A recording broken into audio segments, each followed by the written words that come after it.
Hello students, welcome to Products BSc classes. I am Chandan Kumar, Faculty of Physics. Now today I am going to describe about your third chapters that's from expected questions.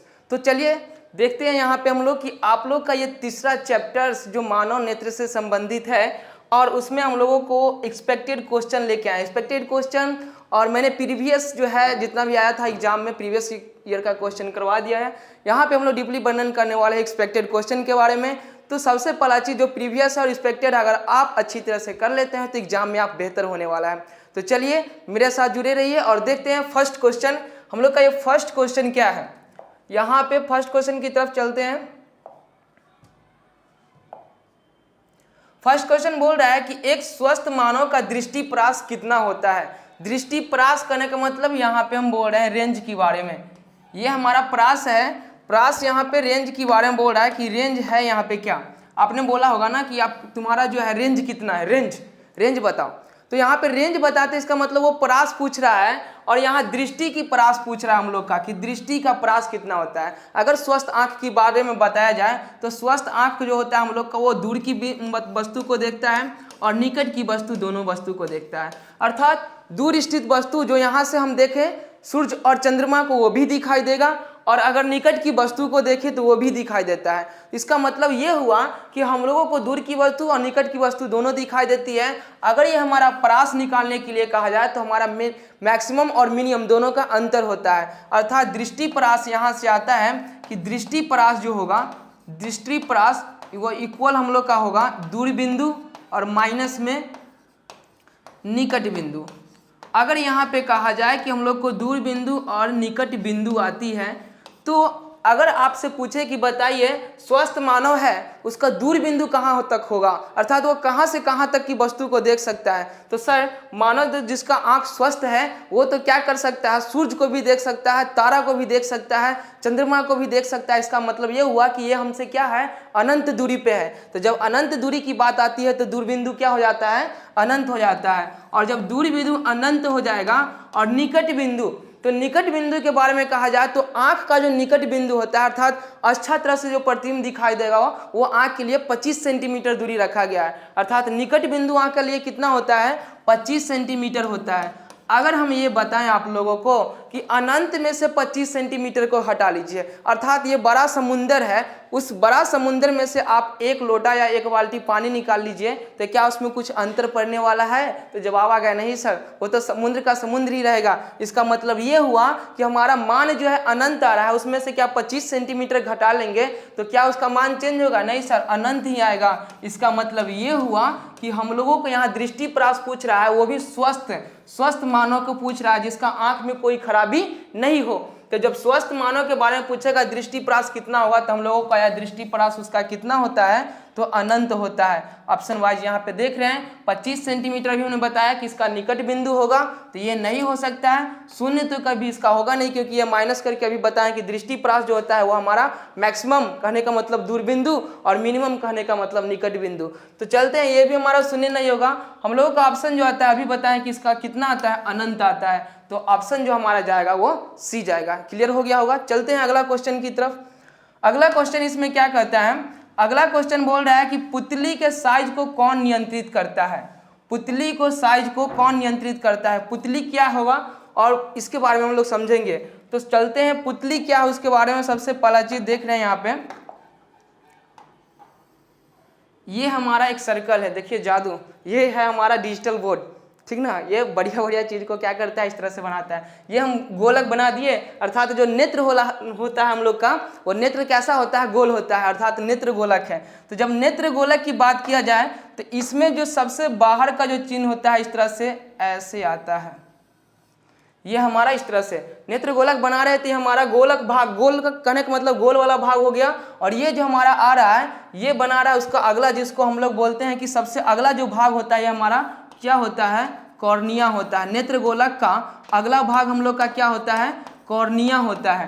अब इस cornea की बारे में हम बात करें तो इस कॉर्निया की जो बारे में बात कर रहे हैं तो यहीं पे हम लोगों को इस तरह से ये पॉइंट आती है जो ऐसे होकर जाती है और नीचे से इस तरह का जो पॉइंट आती है वो ऐसे होकर जाती है।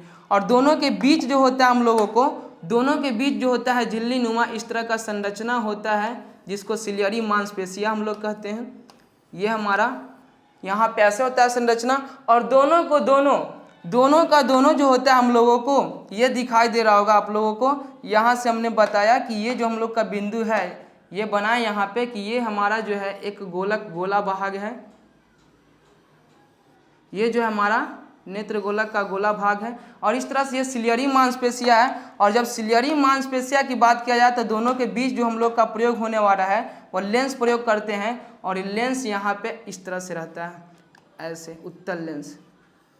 इस लेंस को पकड़ के जो रखता है ये सिलियरी मांसपेशियां होती है, जो झिल्ली लग रहा है कि वो झिल्ली टाइप का है, ये हमारा सिलियरी मांसपेशियां होता है। और इसी सिलियरी पेशिया जो होता है इसके आगे का जो भाग होता है ये वाला जो दिखाई दे रहा है कि नीचे की तरफ ये क्या कर रहा है, इस तरह से आ रहा है। ये जो दिखाई दे रहा है आपको ये वाला भाग, ये नीचे की तरफ आने वाला, यही हम लोगों का ये कहलाता है आइरिस। और आइरिस जो होता है ये आइरिस के दोनों, ये भी आइरिस है, ये भी आइरिस है, ये दोनों आइरिस के बीच में जो भाग छिद्र आपको दिखाई दे रहा है यही हमारा क्या कहलाता है, पुतली होता है यहाँ पे। अर्थात दोनों आइरिस के बीच वाला जो भाग होता है वही हमारा पुतली होता है। तो यहाँ से क्वेश्चन पूछा गया है, कि पुतली के साइज को नियंत्रित कौन करता है। अर्थात जो पुतली होगा ना उसका साइज मतलब बढ़ाना घटाना, जब हमने क्वेश्चन पढ़ा था प्रीवियस ईयर क्वेश्चन, या हमने ये लेक्चर वाली वीडियो में बताया था, तो आप भी यहाँ पे जाके उसको देख सकते हैं, आप डीपली इसके बारे में वर्णन किए हैं कि पुतली जो होता है, पुतली क्या होता है, जैसे आप धूप में जाते हैं और कभी कमरा में आते हैं तो देखा होगा कि जब धूप में से कमरा में आते हैं तो वहाँ पे आपको कुछ दिखाई नहीं देगा, पूरा का पूरा काला हो जाता है। तो यही जो होता है हम लोग का पुतली जो होता है, जब धूप में जाते हैं तो सिकुड़ कर छोटा हो जाता है, और जब हम लोग कमरा में आते हैं तो उस समय सिकुड़ कर छोटा होता है, लेकिन कमरा में आने के कुछ देर बाद धीरे धीरे वो फैलता है। तो इसको जो नियंत्रित कर रहा है ना, फैलने का और सिकुड़ने का काम, ये किसके द्वारा नियंत्रित किया जाता है। तो अभी हमने इसके बारे में बताया कि यहाँ जो होता है ये दोनों का दोनों क्या है, हमारा आइरिस है, आइरिस के बीच वाला भाग होता है। अर्थात आइरिस क्या करता है, सिकुड़ कर छोटा और फैलता, मतलब ये जो होता है ऊपर की तरफ ऐसे खींचेगा तो बीच का भाग खाली अर्थात फैल जाएगा, फिर अगर वो ऊपर से नीचे की तरफ ऐसे आता है तो छोटा हो जाएगा। तो दोनों का काम हमारा आइरिस कर रहा है। तो देखते हैं आइरिस ऑप्शन में कहाँ है। नेत्र गोलक तो अगला गोला भाग होता है, अभी बताए हैं कि नेत्र गोलक जो होता है इस तरह से हम गोल जो भाग होता है इसको नेत्र गोलक कहते हैं। आंख जिस गोले का भाग होता है वह हमारा क्या होता है, नेत्र गोलक होता है। अगर ऐसे बनाए ये हमारा नेत्र गोलक किस तरह से गोला भाग होगा, यहाँ पे जिस तरह से हमने बताया। चलते हैं अगला, इसमें तो कह रहा है आइरिस। आइरिस अभी बताएं कि आइरिस दोनों जो नीचे का भाग होता है पकड़ के रखता है इस तरह से, वो हमारा आइरिस होता है। क्या रेटिना बनाए नियंत्रित करेगा? सर रेटिना पे तो प्रतिबिंब बनता है, तो कहाँ नियंत्रित करेगा? और नेत्र लेंस का काम ही होता है कि उससे प्रकाश होकर जाएगा रेटिना पे। तो ये भी हमारा ऑप्शन क्या हो जाएगा, गलत। ये भी गलत, ये भी गलत, मतलब ऑप्शन हमारा राइट कौन सा हो जाएगा, बी आइरिस। तो देखते हैं अगर यहाँ पे आपको समझ नहीं आया तो नेक्स्ट हम लोग आगे देखते हैं इसमें कि अगला क्या कर रहा है। तो इस यहाँ पे हम दिखाएं आपको फिगर के जरिए, ये हमारा फिगर है।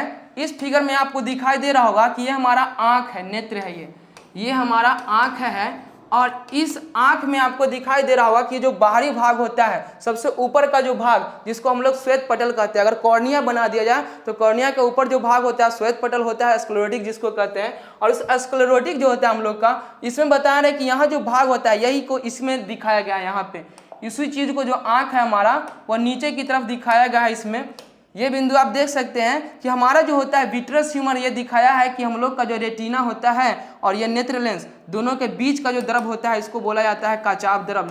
इसके बारे में हम पूरा डिटेल्स जो है चैप्टर में थ्योरी में कर दिए हैं, इसी को कचाव द्रव कहते हैं। और नेत्र लेंस, ये लेंस और हमारा कॉर्निया इसके बीच में द्रव होता है, इसको बोला जाता है जलीय द्रव एक्वस ह्यूमर। ठीक ना, इसको कहा जाता है जलीय द्रव एक्वस ह्यूमर।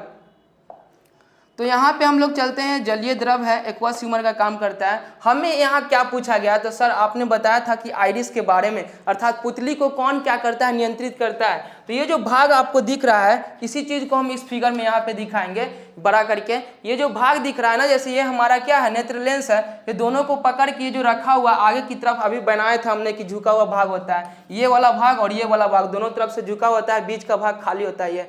यही कर क्या करता है, सिकुड़ कर फैल कर क्या करता है, यहाँ पे जो पुतली होता है ना उसको नियंत्रित करते रहता है। अर्थात जब हम लोग को नियंत्रित होगा तो बताएं कि कैसे आप धूप से आते हैं कमरा में तो दिखाई देता है। तो क्लियर हो गया होगा यहाँ पे, ये सारे का सारा चीज़ हमने आपको बताया था इसमें और डिटेल्स दिया है।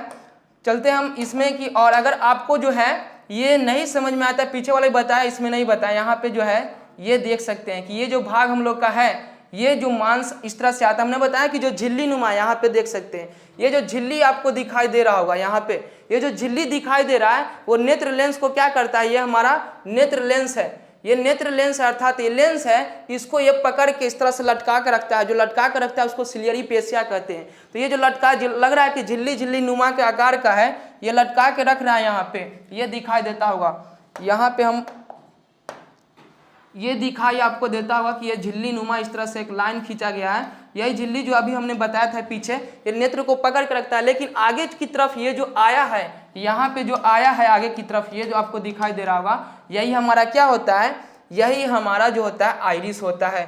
जो कि यहाँ पे हमने आपको बताया कि ये हमारा क्या होता है, ये आइरिस होता है। और पीछे वाला भाग में भी बताया कि ये हमारा जो इस तरह से गिरा हुआ है, ये क्या होता है, आइरिस होता है। तो कंप्लीट हो गया होगा। यहाँ से क्वेश्चन पूछेगा कि पुतली को नियंत्रित कौन करता है, तो आइरिस करता है। चलते हैं अगले क्वेश्चन की तरफ। अगला क्वेश्चन क्या है, अगला क्वेश्चन कहता है किसी कोलाइडी विलयन में निलंबित कणों के प्रकाश का प्रकीर्णन को क्या कहा जाता है। अगर कोई कोलाइडी विलयन है, कोलाइडी विलयन है तो उसमें निलंबित कणों से प्रकाश के प्रकीर्णन होगा तो वह क्या कहलाएगा। अगर विलयन कोलाइडी है, कोलाइडी माध्यम हम लोग का है उसमें की, तो वो जब उससे प्रकाश की किरण होके जाएगी तो उस प्रकाश की जो प्रकीर्णन होगा, जब किरणें जाएगी तो वहाँ प्रकीर्णित होगी, उस प्रकीर्णन को क्या कहा जाता है, तो वो हमारा क्या वायुमंडलीय प्रभाव होता है। नहीं सर, वायुमंडलीय प्रभाव में तो हम लोगों को बताया गया था कि वायुमंडलीय प्रभाव होता है, उसमें घनत्व में अंतर के कारण और अपवर्तनांक में अंतर के कारण यहाँ पे हम लोग की स्थिति बनती है। तो क्या वायुमंडलीय प्रभाव के कारण ये कोलाइडी विलयन में जो है प्रकाश का प्रकीर्णन होगा तो कहलाएगा, तो नहीं सर। वर्ण विक्षेपण, तो यहाँ वर्ण से याद होना चाहिए कि वर्ण मतलब होता है रंग, अर्थात जब हम लोग कोई रंग की बात आती है तब वहाँ पे वर्ण विक्षेपण कहते हैं, जिसमें सातों का सातों जो प्रकाश श्वेत प्रकाश हम लोग बोलते हैं सूर्य में पाया जाता है, वहाँ पे वर्णन किया जाएगा। तो क्या है, रंगों के बारे में वर्णन तो नहीं किया, मतलब ये भी ऑप्शन हमारा क्या हो जाएगा, खत्म। टिंडल प्रभाव आपने भी पढ़ा होगा, टिंडल प्रभाव अर्थात जिगजैग पैथ में जैसे दिखाई देता हुआ कि जब हम क्या करते हैं, टॉर्च को अगर पानी रखे हुए हैं, वो हमारा कोलाइडी विलयन है, अगर उसमें टॉर्च जलाते हैं तो देखिएगा कि वो इसका जो होता है एक जिगजैग पथ रेखा तरफ बनाता है, देखने में अच्छा लगता है। वही हमारा जो होता है प्रभाव बनता है और उस प्रभाव को क्या कहा जाता है, टिंडल प्रभाव कहा जाता है। तो यहाँ से हमको ये क्लियर हो गया होगा। चलते हैं अगला क्वेश्चन की तरफ। अगला क्वेश्चन बोल रहा है कि जब श्वेत प्रकाश एक प्रिज्म से होकर गुजरता है, श्वेत प्रकाश मतलब सातों रंगों का प्रकाश, श्वेत प्रकाश जब प्रिज्म से होकर गुजरता है, अगर ये श्वेत प्रकाश है उसको हम प्रिज्म से होकर गुजारेंगे तो कौन सा रंग सबसे अधिक विचलित होगा। अब आ गया हम लोगों को रंग की बात। तो जब हम लोग रंग की बात आता है, बोल रहा है कि विचलित होना, अगर विचलित होना कहने का मतलब ये हुआ कि रंग होगा मतलब वर्ण होगा, और विचलित हो रहा है मतलब इसका मतलब विक्षेपित हो रहा है, अपने पथ से क्या हो रहा है, वो हट रहा है। इसका मतलब ये हुआ कि जब कभी वर्ण विक्षेपण की बात आएगी तो हम लोगों को यहाँ पे चलना होगा। तो रंग है और वो भी बोल रहा है कि वो विचलित होता है, विक्षेपित होता है। तो वर्ण विक्षेपण आप लोग अगर पढ़े होंगे तो वहाँ क्लियर हो गया कि जब इसमें बढ़ता है सातों का सातों रंग, जब प्रिज्म से होकर बाहर निकलता है तो कम विचलित होता है कौन, रेड वाला, और सबसे ज्यादा विचलित होता है कौन, नीचे आने के बाद हम लोगों को बैगनी। और यहीं से हम लोगों का एक फार्मूला बना था, बैजानी ह पी नाला, अर्थात बैगनी, जामनी, नीला, हरा, पीला, नारंगी और लाल। तो यहाँ से हमको ये इस तरह से एक शेड्यूल प्राप्त होता है, जिसमें सबसे ऊपर क्या होता है, लाल, इसका कम विचलन के कारण ये सीधा होता है, अधिक विचलित होने के कारण ये बैगनी जो होता है हम लोग को नीचे होता है। क्वेश्चन पूछा है कि अधिक, यहाँ भी हम लोग को जो पूछा गया है प्रश्न, वह पूछा गया कि अधिक विचलित कौन होगा, तो क्या लाल होगा सर, लाल तो कम विचलित होता है इसलिए सबसे ऊपर होता है, नीचे हम लोगों को बैगनी आता है, तो लाल ऑप्शन खत्म हो गया। पीला तो बहुत नीचे, हरा, हरा जो होता है बीज वाला होता है। अगर हम बोले ये हमारा भिवगयोर बनाता है, भिवगयोर बनाता है अर्थात VIBGYOR, इसमें सातों का सातों हम लोग का प्रकाश है, तो बीच में कौन सा आता है, तो बीच में सर आता है हम लोगों को ग्रीन। तो ग्रीन तो यहाँ पे होगा नहीं, तो जब ग्रीन नहीं होगा तो हम लोग को सबसे नीचे कौन सा होता है, सबसे नीचे हम लोग का बैगनी होता है, वायलेट होता है। ये क्लियर हो गया होगा। चलते हैं अगला क्वेश्चन की तरफ। अगला क्वेश्चन क्या कर रहा है, ये आपको समझ में आ रहा होगी, जितना भी हम डिटेल्स दे रहे हैं ये क्वेश्चन के साथ साथ आपको और चीजें भी क्लियर होते जा रही है कि सर वर्ण विक्षेपण क्या आता है, वर्ण मतलब रंग होता है, विक्षेपित मतलब अपने पथ से हट हो जाना, अलग हो जाना। तो यहाँ से भी क्लियर होगा कि जब रंग अलग अलग हट जाएगा इसका मतलब वर्ण विक्षेपण होगा, और कब होता है, जब प्रिज्म से श्वेत प्रकाश बाहर निकलती है तब। चलते हैं अगला क्वेश्चन की तरफ। अगला क्वेश्चन क्या कर रहा है, ये बोल रहा है कि एक प्रिज्म साधारणतः कितने सतहों से घिरा होता है। अगर एक प्रिज्म की बात किया जाए तो उसमें कितना सतह होता है, तो डिटेल्स दिए थे हम क्या, उसमें हम बताए थे एक माध्यम रखे हुए थे, और जब थ्योरी का लेक्चर करवा रहे थे वीडियोस में, और बताए थे आपको, जैसे मान लीजिए कि एक यहाँ पे हम लोग का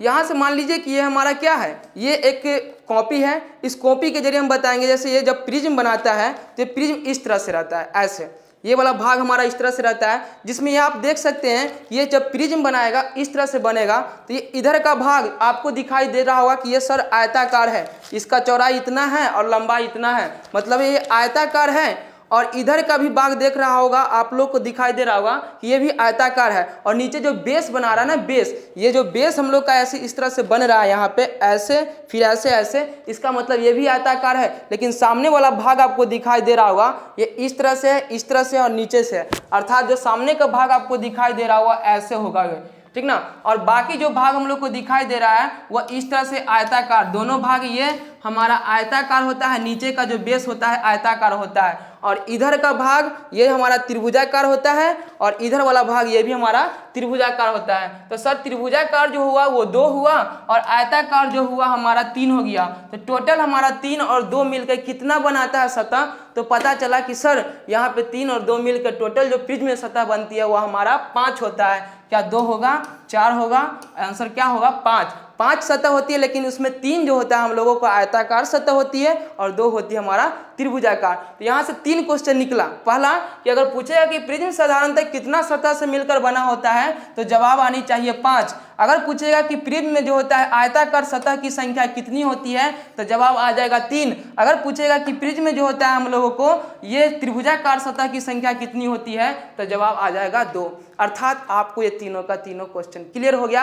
किसी तरह से भी पूछेगा आप जवाब उसका दे सकते हैं। तो चलते हैं अगला क्वेश्चन की तरफ। अगला क्वेश्चन क्या कर रहा है, अगला क्वेश्चन बोल रहा है कि किस दृष्टि दोष में वस्तु का प्रतिबिंब रेटिना के आगे बन जाता है, अर्थात किस ऐसा दृष्टि दोष होगा जिसमें वस्तु का प्रतिबिंब रेटिना से पहले बन जाएगा। तो हमने बताया था आपको कि वस्तु जो होता है हमारा नेत्र गोलक है, गोलक जो आंख हम लोग का वो गोल भाग है, और जब गोल भाग, जैसे मान लीजिए कि आप बैलून को क्या करते हैं ऊपर से दबाएंगे, तो बैलून का जो भाग होता है ऊपर से दबेगा लेकिन ये लंबा हो जाएगा। अर्थात जब बैलून को नेत्र गोलक का जो होता है ये दबाएंगे, नेत्र गोलक को मान लेते हैं एक बैलून है, और उसको ऊपर से दबाएंगे तो वो क्या हो जाएगा, लंबा हो जाएगा। और जब लंबा हो जाएगा तो ऐसे हम यहाँ पे आपको दिखा रहे हैं, ये जो भाग है हम लोग का, ये जो भाग है जैसे नेत्र गोलक हम लोग का है, और नेत्र गोलक का भाग अगर ये गोला था, इसको अगर दबाएंगे तो यहाँ से क्या हो जाएगा, यहाँ से हम लोगों को लंबा हो जाएगा भाग, अर्थात ये इस तरह से लंबड़ के ऐसे बन जाएगा।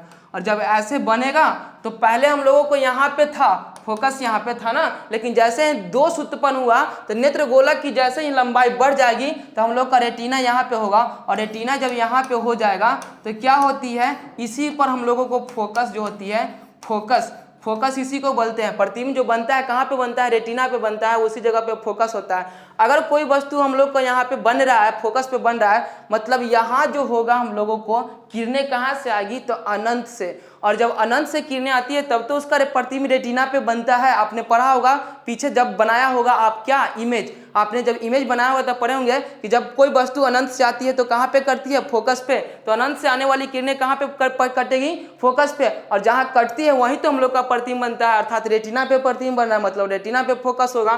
तो यहाँ से क्लियर हो गया कि सर फोकस तो यहाँ पे है, लेकिन ये बोल रहा है कि पहले ही यहाँ पे ही इसका क्या होता है, बन जाता है। कैसे बनता है, यहाँ पे हम दिखाएंगे आप लोगों को कि कैसे ये इसका प्रतिबिंब बनता है। तो जैसे यहाँ पे हम देख रहे हैं, ये हमारा क्या है, एक नेत्र गोलक है, और इस नेत्र गोलक की अगला जो भाग होता है हम लोग को इस तरह से बना रहे हैं। अब जब यहाँ पे बात आती है हम लोगों की, यहाँ पे जब हम लोगों की बात आती है कि सर ये नेत्र गोलक से कैसे एक होगा, तो जब यहाँ से जो हम लोगों को बढ़ा, ये जो बढ़ के पीछे की तरफ आया, इसका मतलब कि नेत्र गोलक की इसको दबाएंगे ऐसे, नेत्र गोलक की लंबाई बढ़ गया, मतलब पहले रेटिना यहाँ पे थी, अब रेटिना कहाँ पे आ गया, यहाँ पे आ गया। अगर यहाँ पे रेटिना आ गया मतलब प्रतिबिंब जो आ रहा था अनंत से, ये हमारा लेंस हो जाएगा बीच में, और इस लेंस से जो है क्या होगी, जब किरणें आएगी इस तरह से, जब ये हमारा लेंस से जो है किरणें आ रही है अनंत से, तो ये क्या होता है, यहाँ पे आता है, कन्वर्ज होने के बाद यहीं पे कट जा रहा है। ये तो आ रहा है अनंत से किरणें, और जब किरणें अनंत से आ रही है तो क्या होती है, यहाँ पे आकर ये कट जाती है। लेकिन रेटिना सर नेत्रगोलक दृष्टि दोष उत्पन्न हो जाता है, तो नेत्रगोलक की लंबाई बढ़ जाती है, मतलब रेटिना तो यहाँ पे आ गया। तो यही पूछा है कि किस दोष में जो होता है ये रेटिना से पहले ही ये इसका प्रतिबिंब बन जाता है। समझ में आया होगा आपको, अब क्लियर हो गया कि किस दोष में जो होता है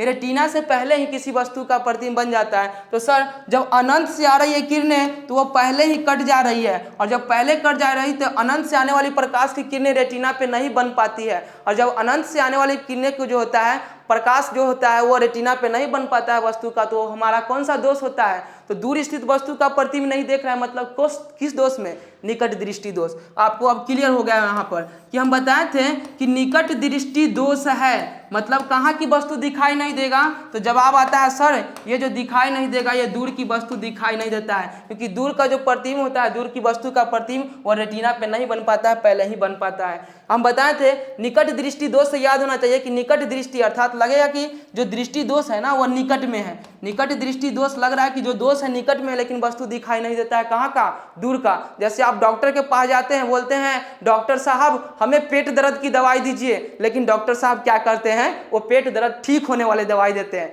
बस वही यहाँ पर हम लोग को लगाना है सेंस कि निकट दृष्टि दोष है, अर्थात दोष लगना चाहिए कि निकट में है लेकिन दिखाई कहाँ की वस्तु नहीं देगी, तो दूर की वस्तु दिखाई हम लोग को नहीं देती है। दूर की जब वस्तु दिखाई नहीं देती है इसका मतलब यहीं तो दूर है ना, यह अनंत पे दूर स्थित वस्तु का प्रतिबिंब रेटिना के पहले बन जाता है, मतलब दोष कौन सा हमारा हो जाएगा, निकट दृष्टि दोष। तो चलते हैं अपने क्वेश्चन की तरफ। यहाँ से आपको दिख रहा होगा कि निकट दृष्टि दोष, दूर दृष्टि दोष। अभी बताएं कि हम लोग वो दोष होता है, हम लोग का निकट दृष्टि दोष होता है जिसमें दूर की वस्तु जो अनंत पर रखी होती है उसका रेटिना के पहले ही प्रतिबिंब बन जाता है, अर्थात हमारा ये ऑप्शन हो गया। जरा दूरदर्शिता में तो दोनों का दोनों होता है, और ये वर्णांधता हो जाता है, ठीक ना, वर्णांधता जिसको कुछ ही दिखाई नहीं दे, कलर ब्लाइंडनेस जिसको हम लोग कहते हैं, ठीक ना, उसमें जो होता है रंग जो होता है एक साथ हम लोग ये नहीं देख सकते हैं दो रंगों को। तो चलते हैं अगला क्वेश्चन होता है। अगला क्वेश्चन क्या कर रहा है, तारों का टिमटिमाना किसके कारण होता है। जो तारा आकाश में आप देखते हैं रात के समय वो टिमटिमाता है, तो किसके कारण होता है, तो तारा जो टिमटिमाता है ना ये हमारा वायुमंडलीय अपवर्तन के कारण होता है। कैसे सर, यहाँ पे टिमटिमा रहा है तो क्या वर्ण विक्षेपण हम लोग बोल सकते हैं। तो सर बताएं कि रंग जो होता है, रंग, वर्ण मतलब होता है रंग, और विक्षेपण मतलब क्या करना, विक्षेपित हो जाना, अपने मार्ग से हट जाना। इसका मतलब रंग तो नहीं आता है रात में, लाल पीला हरियर रंग नहीं आता है, तो वर्ण विक्षेपण ऐसे ही हम लोग का वायुमंडलीय वर्ण विक्षेपण का नहीं होगा। परिकिरणन मतलब होता है परिकिर्णित कर देना, छितरा देना, किसी भी प्रकाश को आ रहा है छितरा देता है। तो क्या प्रकाश सूर्य यहाँ तारा से आता है तो छितरा देता है, तो सर यहाँ पे भी हम लोग का वायुमंडलीय परिकिरणन नहीं। तो सर अगर आप बोल रहे हैं कि वायुमंडलीय अपवर्तन है, इसका मतलब आप समझा सकते हैं कि सर कैसे होगा। तो देखियो यहाँ पे हम बताएं कि जब वायुमंडल होता है उसमें बहुत सारा हम लोगों को क्या है, ये धूल के कण है, और फिर हम लोगों को वहाँ जलीय बूंदे सारा का सारा मिलकर एक लेयर बनाता है हम लोग का।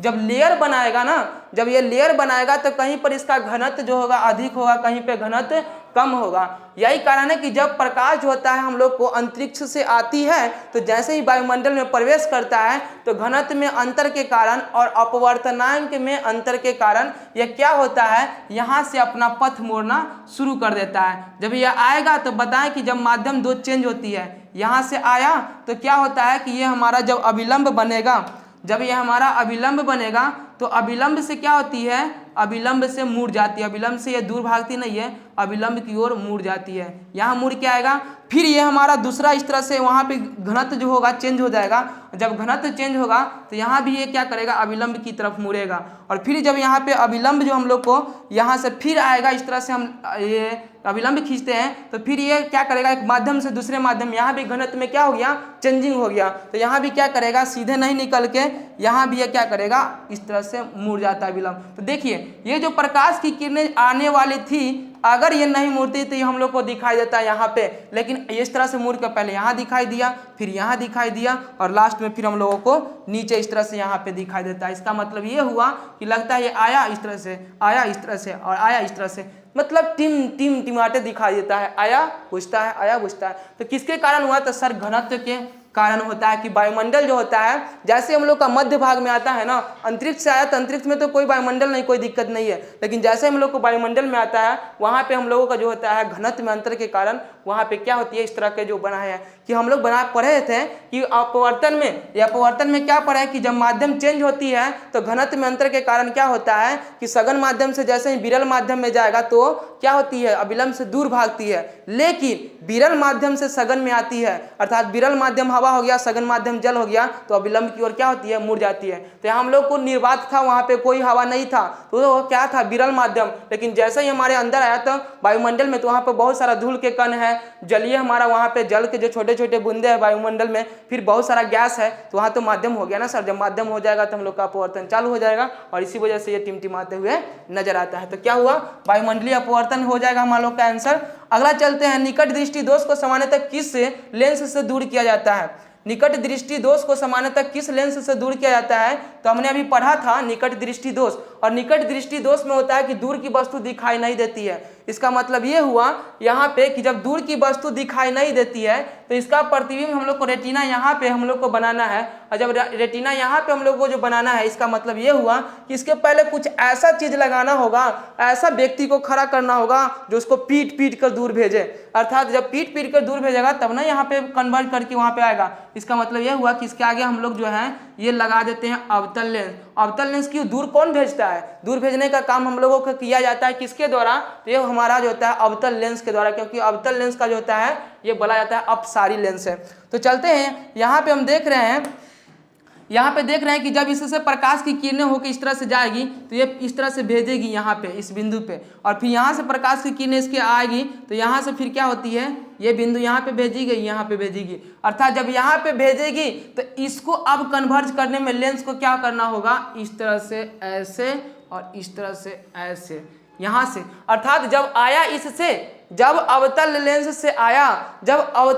से आया तो इसका मतलब ये हुआ कि इसको पहले ये अपसरित करके इस बिंदु तक भेजता है, और जब पहले जो इसको कन्वर्ज करके, जब दूरी यहाँ पे था कन्वर्ज करके आगे ही काट रहा था, जब यह बढ़ जाएगा तो जब बढ़ के कन्वर्ज करके यहाँ तक आएगा, इसको भेजने में यहाँ तक दूरी लगेगी, और लगते लगते रेटिना पे ले जाके क्या करता है, इसका प्रतिबिंब बना देता है। अर्थात जो लेंस का यूज किए हैं यहाँ पे, हम जिस लेंस का यूज किए हैं वो हमारा कौन सा लेंस है, तो हमारा अवतल लेंस है। अर्थात निकट दृष्टि दोष में जब दूर की वस्तु दिखाई नहीं देती है तो उसको क्या करते हैं, सुधारने के लिए हम अवतल लेंस का उपयोग करते हैं। तो निकट दृष्टि दोष पूछ रहा है, और पूछ रहा है कि किस लेंस से दूर किया जाएगा, तो अवतल लेंस हमने भी बताया। उत्तल समतल तो लेंस होता नहीं है, वहां पे हम लोग को दर्पण पर रहते हैं, अगर लेंस होता है तो यह लेंसों का संयोजन कर सकते हैं कि यह समतल एक उत्तल, ठीक ना, इस तरह से लगा के, तो यहाँ पे संयोजन कर सकते हैं। चलते हैं अगला क्वेश्चन की तरफ। बोल रहा है किस रंग का विचलन अधिक होता है? तो जब रंग की बात आती है तो हम लोग को सारा भी बताया है, रंग की बात आई मतलब विचलित हो रहा है, वर्ण विक्षेपण की बात होती है, और जब वर्ण विक्षेपण होगा तो अभी हमने पिछले क्वेश्चन में कराया था, ये जो होता है विभगोर बनाता है, सबसे कम जो होता है लाल विचलित होता है, सबसे अधिक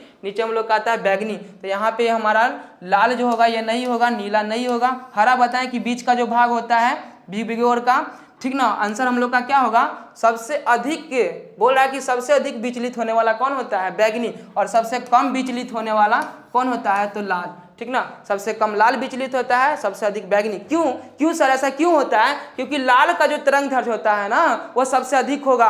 जो व्यक्ति ज्यादा तेज दौड़ेगा वो जब जल्दी पहुंचेगा, इसमें जल्दी पहुंचता है, उसको कोई भी रोक टोक नहीं होगा, लेकिन जो धीरे धीरे चल रहा है उसके सामने तो बहुत सारी गाड़ियां आती रहेगी, वो क्या होगा, साइड से हटते रहेगा। लेकिन जो स्पीड दौड़ेगा वो क्या करेगा, जल्दी पहुंचेगा, उसको आगे कोई मार्ग में कोई रुकावट नहीं मिलेगी। यही कारण होता है कि लाल का तरंग दैर्ध्य अधिक होता है, वो कम विचलित होता है, लेकिन जिसका चाल कम है, बैगनी का चाल कम होता है, जब दौड़ेगा तो उसी के सामने वो बहुत सारे गाड़ियां आते हैं, मतलब साइड होते चला जाएगा, मतलब अधिक विचलित होता है। यही कारण ऐसे समझ सकिएगा। सेंस लगाइए, साइंस जब हम पढ़ रहे हैं ना तो उसमें सेंस लगना चाहिए, तब जाकर आपको ये अच्छी तरह से समझ में आएगी। तो अपना कुछ में क्या कीजिए, सेंस लगाइए, ताकि आप उस चीज को अच्छी तरह से समझ सके। अगला क्वेश्चन की तरफ चलते हैं।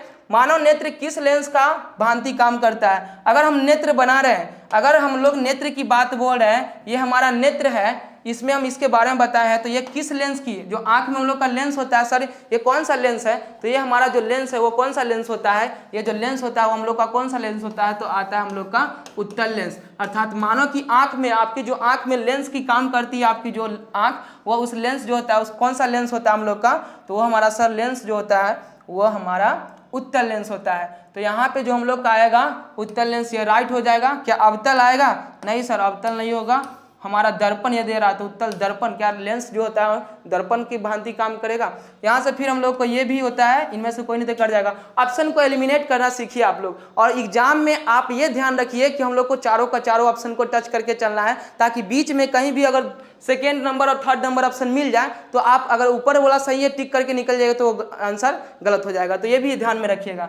चलते हैं अगला क्वेश्चन की तरफ। अगला क्वेश्चन जो है हम लोगों को, अगला क्वेश्चन जो है वो नेत्र लेंस की समंजन क्षमता के बारे में बोल रहा है। नेत्र लेंस की समंजन क्षमता के बारे में बोल रहा है कि नेत्र लेंस की समंजन क्षमता घटने के कारण कौन सा दोष उत्पन्न होता है। नेत्र लेंस की समंजन क्षमता घटने के कारण कौन सा लेंस दोष उत्पन्न होता है। तो समंजन क्षमता जब घटते हम बताएं कि दूर स्थित वस्तु का और निकट स्थित वस्तु का जो हम स्पष्ट प्रतिबिंब रेटिना पे नहीं बना पाते हैं तो हम लोग का क्या होता है, यही नेत्र लेंस की समंजन क्षमता घटने के कारण होता है। और जब क्षमता जो होगा यह घटेगा, इसका मतलब ये हुआ कि वहाँ निकट दृष्टि दोष भी उत्पन्न होगा और दूर दृष्टि दोष भी उत्पन्न होगा। और हमने बताया कि जरा दूरदर्शिता ऐसा होता है, जरा दृष्टि दोष जिसमें ना तो दूर की वस्तु दिखाई देती है न ही निकट की वस्तु, अर्थात ये दोनों को जब ये फॉलो करता है तो क्या ऑप्शन ए और बी सही होगा? सर नहीं, जब यहाँ पे दे ही दिया कि हमारा ये दोनों का दोनों ऑप्शन फॉलो करता है, मतलब ये भी गलत और ये भी गलत, अर्थात हमारा क्या हो जाएगा, ये राइट हो जाएगा।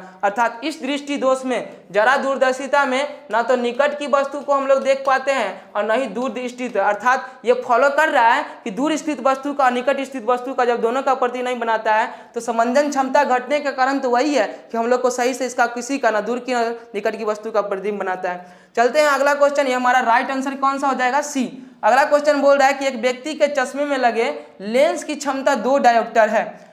यहाँ पे दे दिया कि क्षमता जो है, क्षमता अर्थात पावर दे दिया, पावर को पी से डिनोट करते हैं, और ये दे दिया कि प्लस में प्लस 2D है। तो सबसे पहला चीज यहाँ पे हम लोगों को इसका साइन देखना होगा कि प्लस है कि माइनस है। तो पता चला कि ये धनात्मक है, और जब धनात्मक है तो हमारा लेंस कौन सा होगा, किस लेंस की जो होता है चिन्ह परिपाटी के अनुसार किस लेंस की जो क्षमता होती है धनात्मक होती है, तो पता चलता है हम लोग का जो पॉजिटिव जो होता है उत्तल का होता है। उत्तल लेंस का जो होता है दाहिने तरफ हम लोगों को चिन्ह परिपाटी में उसका फोकस जो होता है, मुख्य फोकस वो दाहिना तरफ होता है, और दाहिना तरफ जो होता है दूरी हम लोगों को वो लिया जाता है क्या चीज का, पॉजिटिव लिया जाता है। तो हमारा कौन सा लेंस हो जाएगा, उत्तल। अवतल लेंस का होता है लेफ्ट की तरफ फोकस होती है, और मूल बिंदु से जो होता है हम लोग को, मूल बिंदु यहाँ पे प्रकाशीय केंद्र हो गया, प्रकाशीय केंद्र से मापी गई दूरी यहाँ पे निगेटिव होता है। समतल उत्तल जो होता है इसमें 2 लेंस का क्या है, संयोजन है, और बाईफोकल लेंस यहाँ पे हम लोगों को बेलनाकार जो लेंस होती है जिसमें दोनों का दोनों होता है वो तो नहीं होगा। जब पॉजिटिव दे दिया गया तो इसका मतलब ये समझ में आना चाहिए कि हम लोगों को राइट की तरफ बनना चाहिए, और राइट हमारा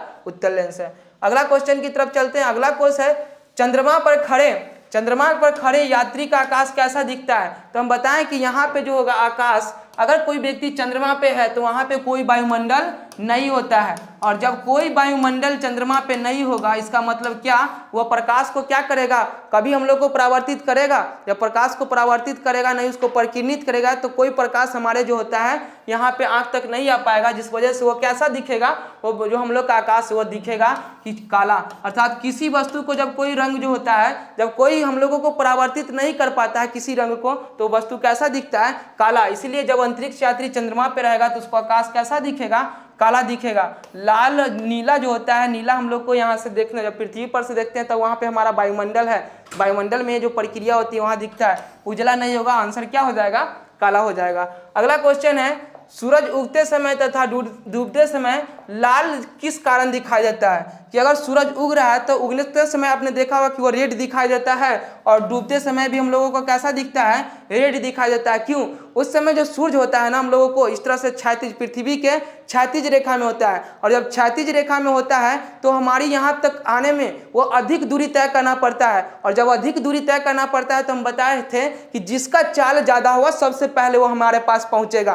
तो इसका मतलब ये हुआ कि सर चाल किसका ज़्यादा होता है, तो लाल का ज़्यादा होता है, और इसी वजह से लाल क्या होगा, हमारे सामने पहले दौड़ते दौड़ते दौड़ते आएगा और सबसे पहले पहुंचेगा। मतलब सूरज जो होता है क्या होगा, सुबह उगते समय कैसा दिखाई देगा, लाल दिखाई देगा। लेकिन दोपहर के समय जो होता है यही दूरी जो होता है हमारे ऊपर रहता है, मतलब कम जाता है दूरी, और जब कमेगा तो सर सब का सब प्रकाश जो है एक साथ पहुंचेगा। किसी को अगर मान लीजिए कि आप 5 दोस्त है, पांचों को एक साथ दौड़ा दें और बोले कि हम लोगों को 10 मीटर दूरी तय करना है, तो सर तेजी से तो पहुंच जाएगा सब एक साथ। लेकिन अगर बोले कि 1 किलोमीटर दूरी तय करना है तो इसका मतलब ये हुआ कि जो फास्ट तेज दौड़ेगा वही सबसे पहले पहुंचेगा। यही हम लोग का यहाँ पे नियम लगता है कि सूरज उगते समय जो होता है और डूबते समय क्षितिज के पास होता है तो अधिक दूरी तय करेगा। जब दूरी तय करेगा तो उसमें जिसका प्रकाश ज्यादा होगा, चाल जिसका ज्यादा होगा वही हमारे पहले पहुंचेगा। तो यहाँ चाल किसका ज्यादा होता है? लाल का। लेकिन पूछ रहा है यहाँ पे किसके कारण दिखाई देता है, तो सर यहाँ पे जब आती है बात चाल की, तो चाल में हम क्या वर्ण विक्षेपण लगा सकते हैं। तो रंग का यहाँ पे क्या विक्षेपित हो रहा है?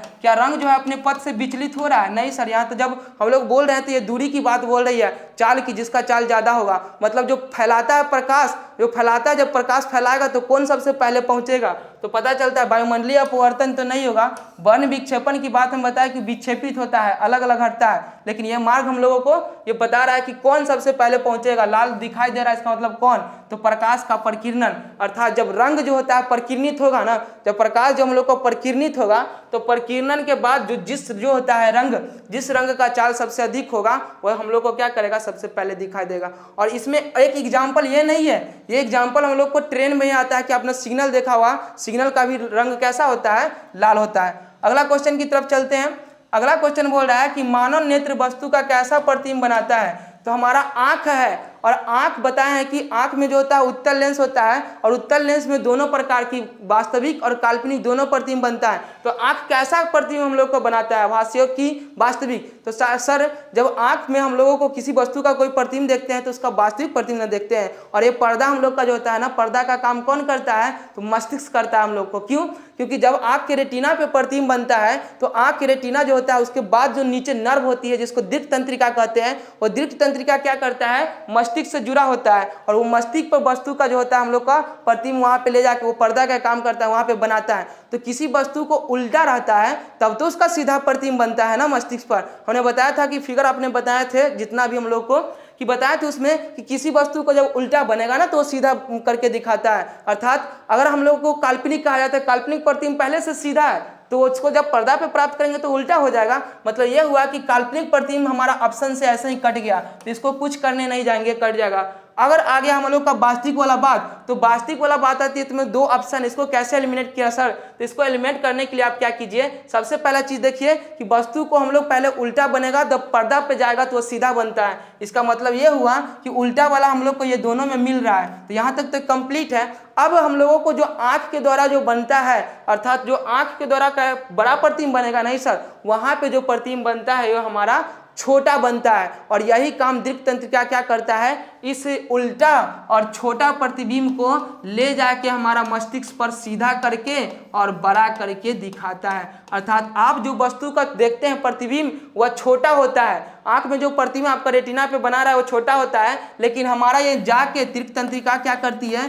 दृष्टि तंत्रिका जो होता है मस्तिष्क से जुड़ा होता है, जब यह मस्तिष्क होता है तो मस्तिष्क को कैसा प्रतिबिंब दिखाता है? सीधा और बड़ा करके। तो यहाँ ऑप्शन हमारा जो आया राइट निकल के हमारा क्या हो जाएगा? सी हो जाएगा। और ये भी ऑप्शन हमारा डी जो होगा गलत है। 2 ऑप्शन मिला लेकिन तीसरा फॉलो नहीं किया, तो ये भी हमारा क्या हो जाएगा? गलत। तो इस तरह से एलिमिनेट कीजिए आप। एग्जाम में आपको प्रचुर मात्रा में समय मिलता है, आपको इनफ टाइम दिया जाता है, तो पहले उसको पढ़िए, अलवल्ली में गलवल्ली मत कीजिए, ठीक है। तो हम लोग चलते हैं, फिर मिलेंगे इस तरह से अगले वीडियो में आप लोगों को लेकर। आज के लिए इतना ही रखते हैं। आप पढ़ते रहिए और अपने आप को ये साबित करके दिखाइए कि हम आगे आने वाले एग्जाम 2021 है उसमें अच्छा करेंगे। धन्यवाद।